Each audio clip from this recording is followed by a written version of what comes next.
दोस्तों नमस्कार, मैं इकराम अली अपने YouTube चैनल के माध्यम से आपसे मुखातिब हूं और आज जो मैं लगातार मैं आपके सामने आ रहा हूं, आपसे मुखातिब हो रहा हूं और आज एक बड़ी खबर के साथ मैं आपके सामने आया हूं। गलियारों में एक वो चर्चा का विषय बनी हुई है।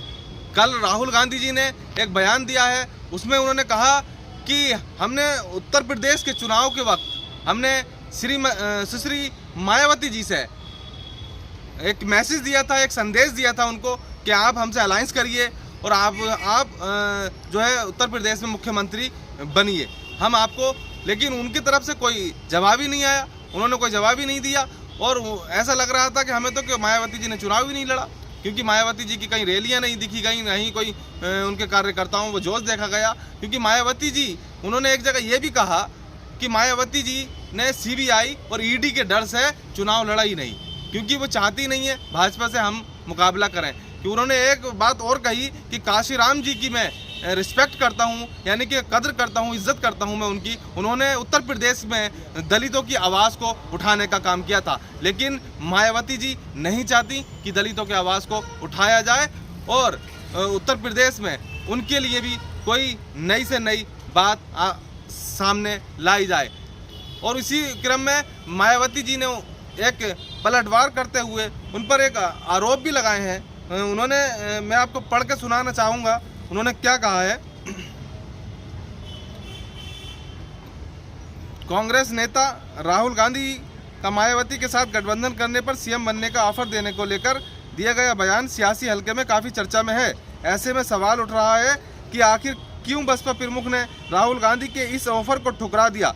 राहुल ने शनिवार को कहा था कि उनकी पार्टी से बहुजन समाज पार्टी की प्रमुख मायावती जी को उत्तर प्रदेश में गठबंधन करने और मुख्यमंत्री पद का चेहरा बनाने की पेशकश की थी, लेकिन उन्होंने बात तक नहीं की। इतना ही नहीं, राहुल गांधी ने दावा किया था कि सीबीआई, प्रवर्तन निदेशालय, ईडी और पेगासस के जरिए बनाए जा रहे दबाव के चलते मायावती ने दलित की आवाज़ के लिए लड़ाई नहीं लड़ी।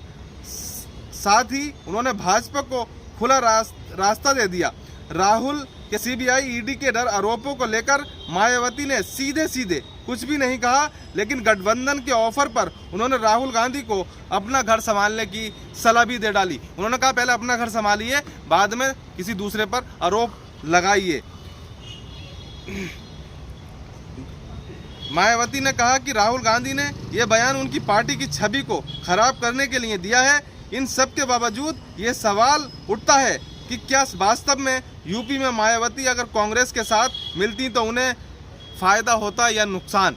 ये तो सियासी गलियारों में है कि अगर मायावती जी या कांग्रेस पार्टी अगर दोनों आपस में मिलकर चुनाव लड़ते तो उन्हें फ़ायदा होता या नुकसान होता। ये तो सियासी गलियारों में चर्चा का विषय बनाई हुई है।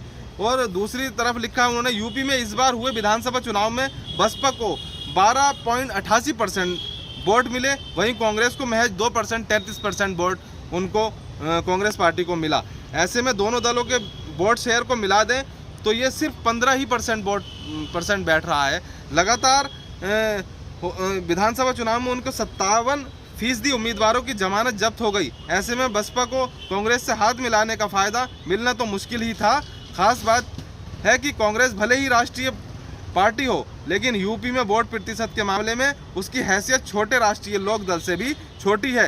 रालोद को यूपी में इस बार 2.85% वोट मिले, जो कांग्रेस से अधिक हैं। 1989 में विधानसभा चुनाव में कांग्रेस की स्थिति खराब होनी शुरू हुई थी।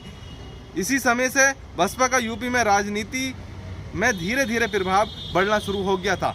लगातार 1989 में कांग्रेस पार्टी का जो ग्राफ नीचे हुआ है, जब से लेकर अब तक, वो अभी तक अपने आप को उठा नहीं पाए हैं और तब से ही बसपा उत्तर प्रदेश में राजनीति में उभर कर आई थी, वो ये कहना चाह रहे हैं। और दूसरी तरफ यूपी में इस बार साफ था कि बीजेपी का सीधा मुकाबला समाजवादी पार्टी से था। इस बात तो मायावती भी इनकार नहीं कर सकती थी। मायावती जी ने इस बार कांग्रेस का ऑफर शायद इसलिए भी ठुकरा दिया होगा कि उन्हें कहीं ना कहीं अपना कोर दलित वोटर खिसकने की आशंकाओं हो। इतिहास पर नज़र डालें तो कांग्रेस की राजनीति मुख्य रूप से दलित, मुस्लिम और ब्राह्मणों के इर्द गिर्द घूमती रहती है। ये तीनों ही कांग्रेस का वोट बैंक रहे। काशीराम रामविलास पासवान जैसे नेताओं और क्षेत्रीय दलों के उभरने के बाद से कांग्रेस का दलित वोट बैंक खिसकना शुरू हो गया। कांग्रेस के दलित वोट बैंक में सेंध लगाकर ही यूपी में बसपा और समाजवादी पार्टी कांग्रेस के लिए चुनौती बने।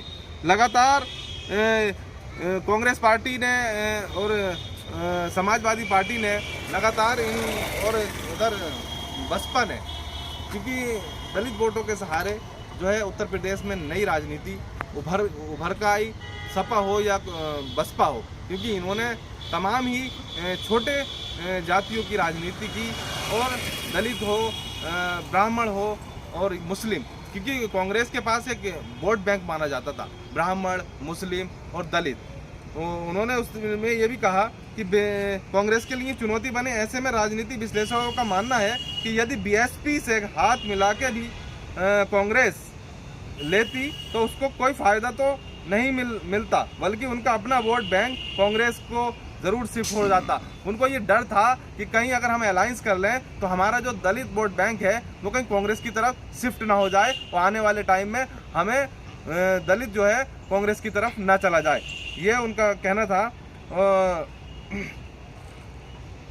वैसे भी काशीराम जी ने से पहले बाबू जगजीवन राम जैसे राष्ट्रीय चेहरे के बूते कांग्रेस को दलितों का समर्थन मिलता था। ऐसे में मायावती जी को अपने कोर वोटर के खिसकने का भी अंदेशा ज़रूर रहा होगा। ये तमाम ही ऐसी बातें हैं जो, क्योंकि कल से लगातार जैसे ही राहुल गांधी जी ने एक बयान दिया और वो बयान ऐसा सोशल मीडिया पर भी लगातार उसकी चर्चा है और उस बार बार वो वायरल हो रही है, वो वीडियो जो राहुल गांधी जी उसमें बोल रहे हैं। उनका ये लगातार ये था कि अगर बसपा हमसे अगर गठबंधन करती तो उत्तर प्रदेश में नतीजे कुछ और होते, और हो सकता है कि मायावती जी प्रदेश की मुख्यमंत्री होती। मैं इन सब बातों के साथ आपसे विदा लेता हूं। कल फिर मिलता हूं एक नई वीडियो के साथ। जब तक अपना ख्याल रखें। जय हिंद, जय भारत, अस्सलामु अलैकुम।